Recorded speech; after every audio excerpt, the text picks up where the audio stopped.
Let's see if I can make it today. That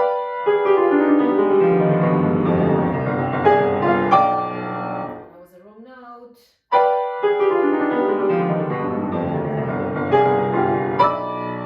What's going on?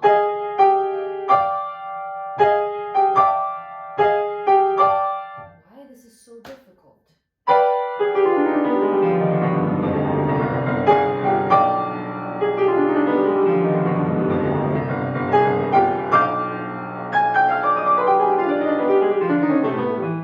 Oh, my fingers are just not working. What's going on? It's so uneven. I can't stand it.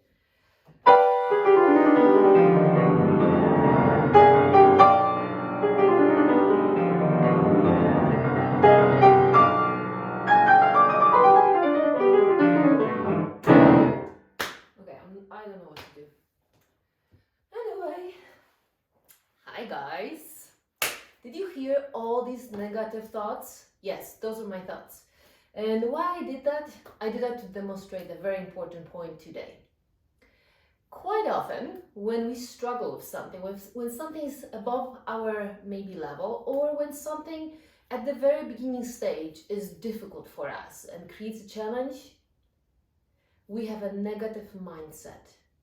People who are perfectionists have it even worse because they expect perfection. The amount of thoughts they have in their mind which are negative is huge, and that absolutely stops them from achieving the goal.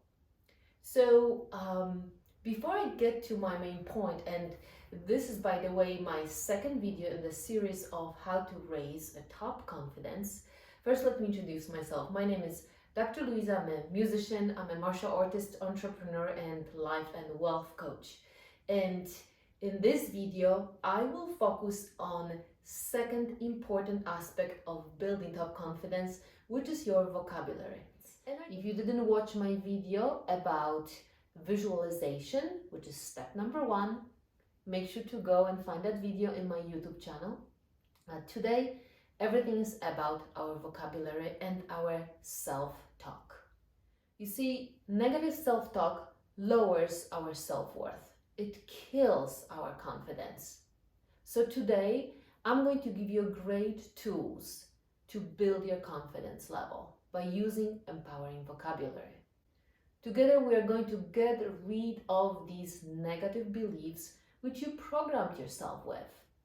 And these beliefs are a result of that constant, repetitive talk which you have in your mind, those silent words which you're using, and quite often you don't even realize you're using them because they became automatic.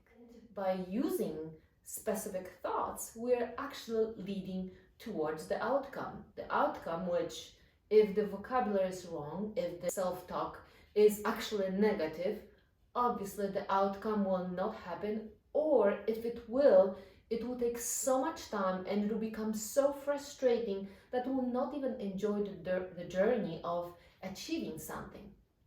And it will obviously lower our confidence level, so possibly we will never even achieve the goal which we would like to achieve because we're not even going to try.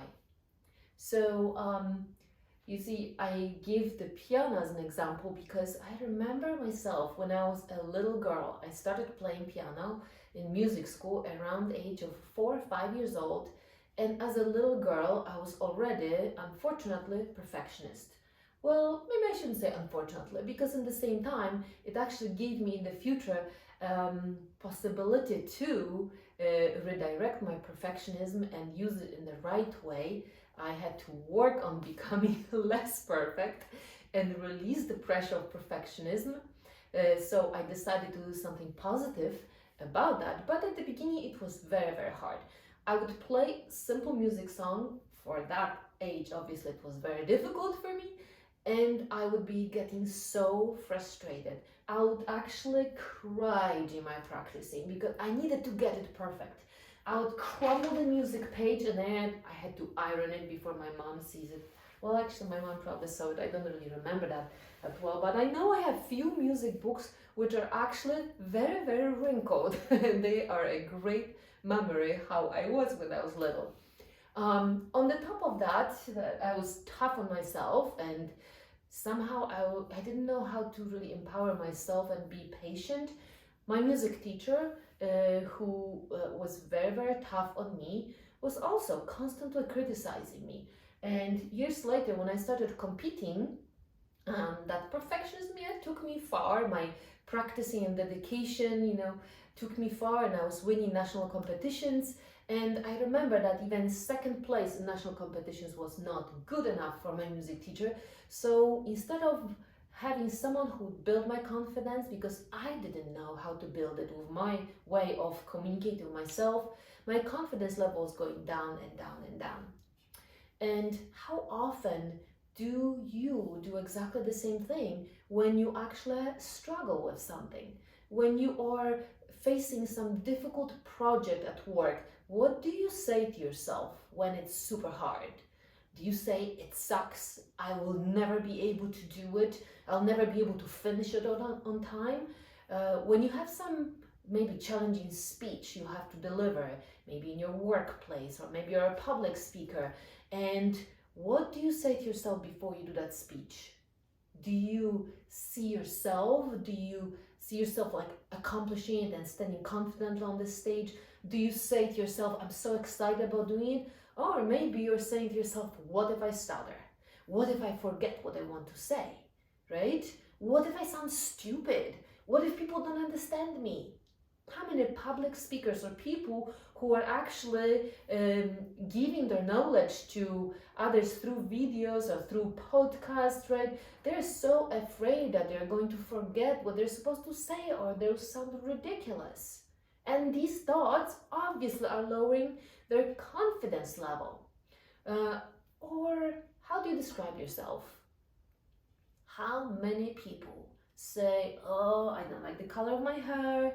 Oh, my face looks so horrible today. I have so many wrinkles. Oh, I don't like it. I'm so fat. And every time when you use these two words, I am, you're programming yourself for exactly that outcome. You're programming yourself for failure, because your brain is going to give you more of this. So if you say to yourself, I'm stupid, guess what?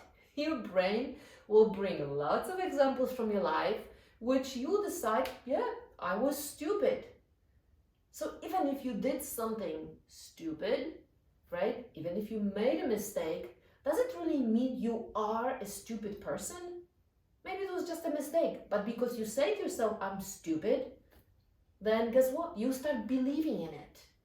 So your vocabulary will create feelings which you start having about yourself, about your actions, about who you are.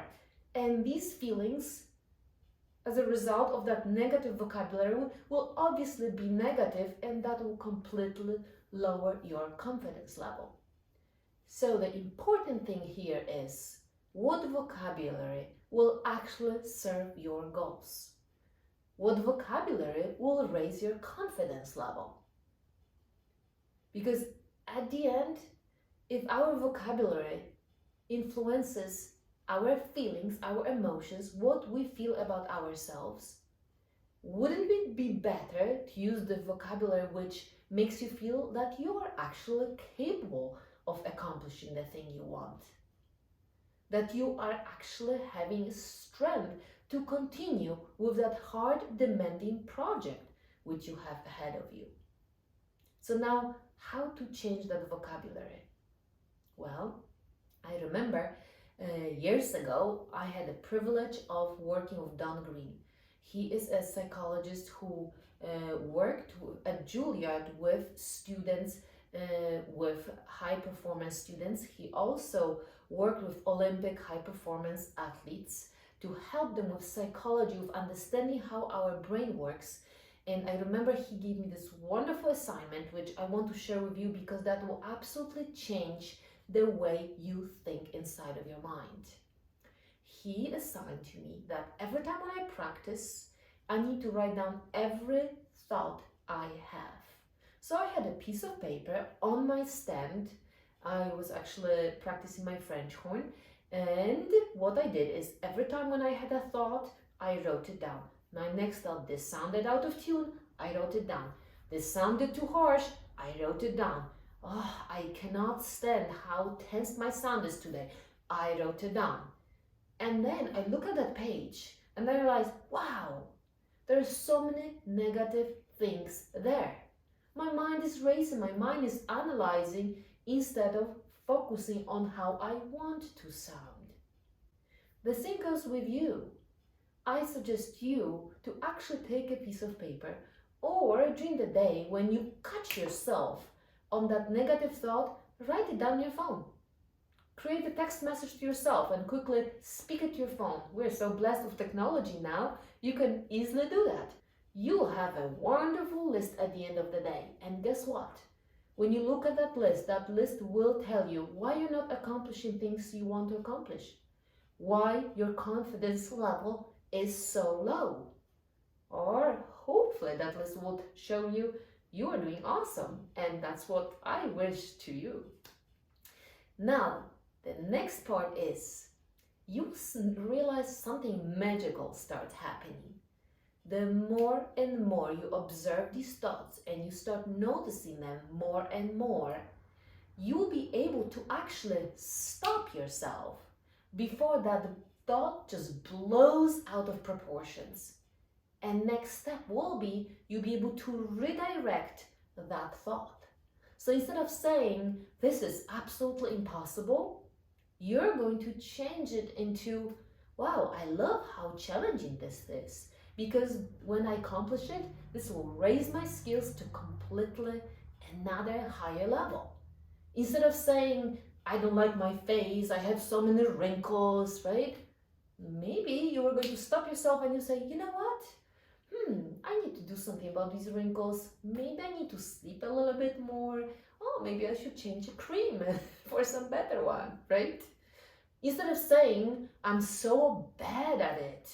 How about, you know what? Wow, with time, when I actually get it, I'm going to be feeling so proud of myself. So every time you use the word I am, you're actually creating an affirmation.